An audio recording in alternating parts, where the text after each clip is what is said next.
Hello guys, it is TJ here with the Bashlam channel, and today I'm going to show you the NullByte CTF walkthrough, which is hosted on the VulnHub site. Well, VulnHub is a site that contains vulnerable virtual boxes, so the users can download and play with them. So, as you can see, this is the NullByte machine. You can download the box with these links. While reading the description, you can see the objective of this challenge is get the proof.txt file. Without delay, let's get started. I have already downloaded and created the virtual machine in VMware. I will be using Kali 2020 as the attacker machine. I hope you have set up your VM in bridged mode. Let's get started. First, we need to find our target machine IP address. For that, we can use the Net Discover tool. It will find the IP address of the machines that are connected in the same network. At the meantime, I will be using Keep Note for keeping my notes. It is the best tool to take the notes. So, let's open it.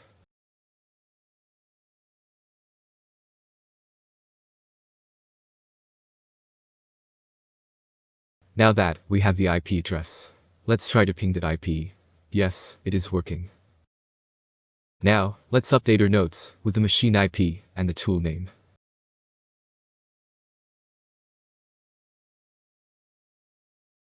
Let's do some basic level of enumeration to find the open ports and the services that are currently running on this machine. I will use Nmap for this example. Nmap is a graphical interface of the Nmap tool.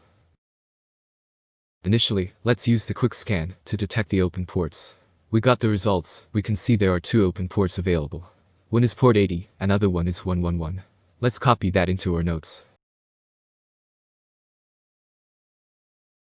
Now, let's use the intent scan to find more information about the ports and the services.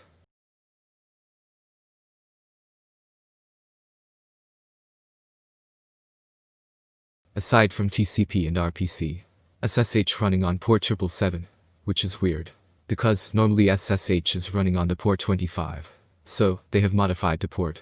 That's why our quick scan did not found this port, because quick scan is only search for default ports. So, let's update our notes.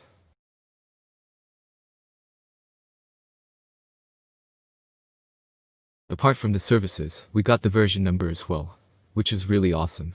We can search for the public exploits for the version number. But for now, I will only focus on the web app, which is running on the port 80. I will talk about the public exploits later on. So, let's start ticking the web application. First, let's see what pages the web server is handing out by navigating to the IP address in the web browser. We got only a single static page. I would say the next step is to run some directory brute forcing and vulnerability scans against the web server.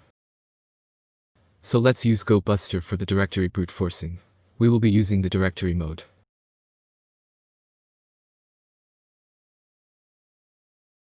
Then the directory list will be 2.3 small text. Because we are dealing with the Linux system, so we don't need to worry about case sensitive. Okay. Now we got 3 directories. Let's save these into our notes and check them one by one. When I checked these directories, nothing found. But we got the phpMyAdmin page. Even I tried some common passwords, but nothing worked. So, we need to change our track. Now, my focus moved to the image on the homepage. While I see the phrase in the homepage, there is a possibilities to hide the hint inside the image using Steganography. So, let's download the image using wget. Then I use EXIF tool to view the metadata of the image.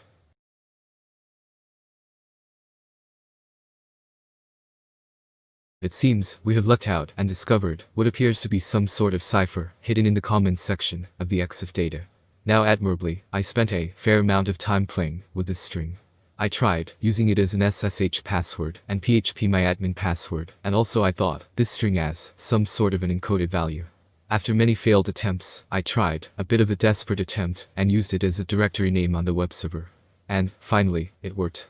We got a page that contains a text box to enter the key. And, when we give the wrong key, it will throw an error as invalid key. If we inspect the page source, we can find a hint that suggests brute forcing may be the way to go. Now, at the point, I could write a script to brute force the key. But, let's not reinvent the wheel. There are plenty of tools available for brute force attack. We can use burp suite or paytater or Hydra. For now, I choose Hydra to brute force.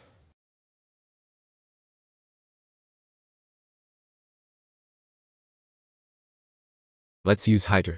We need to give the target IP, then we have to give the request type as post. After that, we need to give the URL endpoint. Now, we have to give the error message.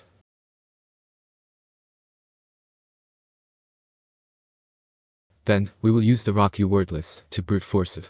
Basically, it will take some time to do the attack, so be patient.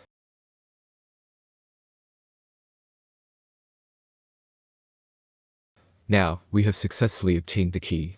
The key is allied. So, quickly, let's update our notes as well. When we give the key, it gives us a search page, which we can search the users. If we do the blank search, it will give us the usernames. Since we have the text box in database, let's search for the SQL injection by searching single quote and double quote. You see, we got a SQL injection error. So, now we know we can do the SQL injection. So, let's fire up our burp suite to capture the request. Because we are going to use SQL map. In burp suite, first, check that we turned intercept on or not. Then, switch on the proxy.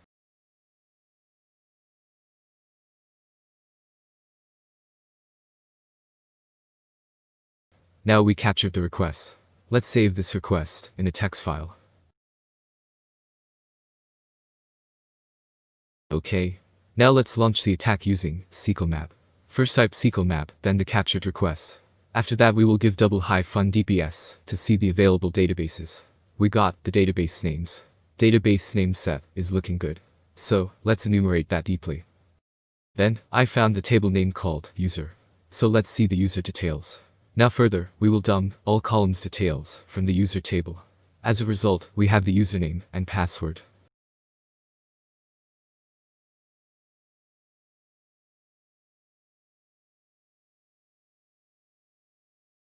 But the password in hash format.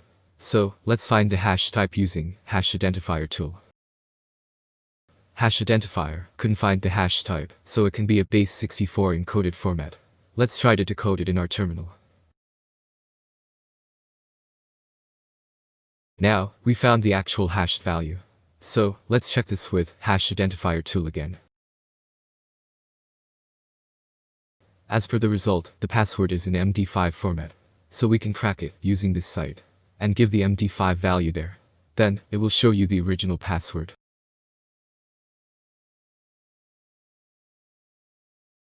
The password value is omega. So, let's update our notes with these information. Now, we will SSH to log in with the credentials that we have already found. I forgot that they have modified the port 25. So, we need to give the port as well. And then give omega as the password. And you are logged in. Let's enumerate the directories to find more juicy information.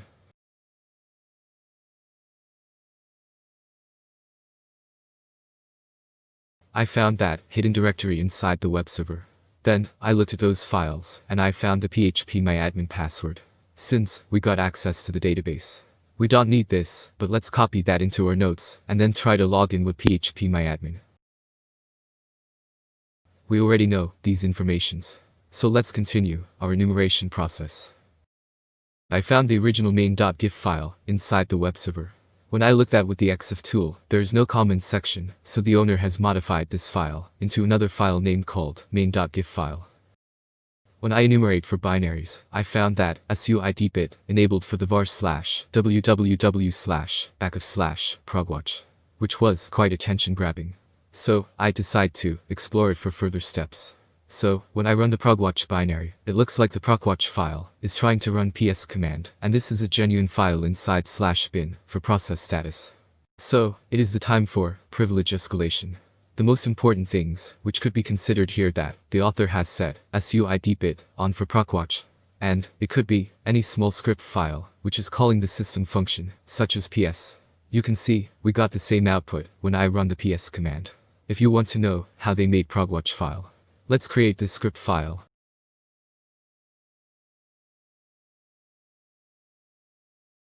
And give the ps command, after that change the permissions. Then run the shell.sh file. See, we got the same output like progwatch. Here, we are going to use the technique called path inclusion. To view the path details, type echo $path. When we run the system commands like ps and ls or cd, the system will check the path one by one from /user. Now, we need to export our current working directory to the path. Here, we need to give dot before colon, because dot will represent the current directory. If you see the path value now, you can find there is a change in the start of the line. That means we have successfully written our current directory into the path. So hereafter, if we type any system command, it will check our current directory first. Next thing, we need to create a soft link using ln command. Then, we have to give the shell command, which will give us a root shell. And then, system command that we gave into our script file. In my case, that is ps command. So, if we run progwatch now, it will give us a root shell. You can see. Now, we are the root user. Let's find the proof.txt file.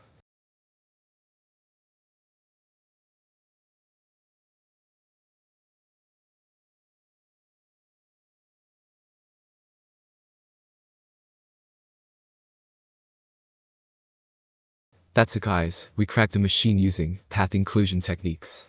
I hope you guys enjoyed this walkthrough. I see you all next week with another VulnHub walkthrough.